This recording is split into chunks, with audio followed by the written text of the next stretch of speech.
26 वर्षांपूर्वीच्या कथित अपहार प्रकरणीच्या गुन्ह्यामध्ये अटक असलेल्या पुराव्याअभावी आरोपीची निर्दोष सुटका करण्यात आली आहे। वैयक्तिक शौचालय बांधकाम अनुदानातील कथित गैरव्यवहार प्रकरणात सोलापूर येथील विशेष न्यायालयाने तत्कालीन ग्रामविस्तार अधिकारी R.M. कांबळे यांच्यासह 4 आरोपींची पुराव्याअभावी निर्दोष मुक्तता केली। सुमारे 26 वर्षांपूर्वीच्या या प्रकरणात न्यायालयाने सरकार पक्षाकडून आरोप सिद्ध करण्यासाठी आवश्यक आणि भक्कम पुरावे सादर झाले नसल्याचे नमूद करत हा निर्णय दिला। 1996-97 मध्ये ग्रामपंचायत स्तरावर राबवण्यात आलेल्या वैयक्तिक शौचालय बांधकाम योजनेअंतर्गत प्रत्येकी 2,500 रुपयांचे अनुदान देण्यात येत होते।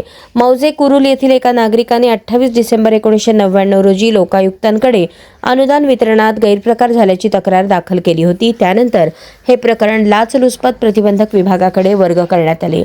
चौकशीनंतर 15 फेब्रुवारी 2001 रोजी गुन्हा दाखल करण्यात आला होता।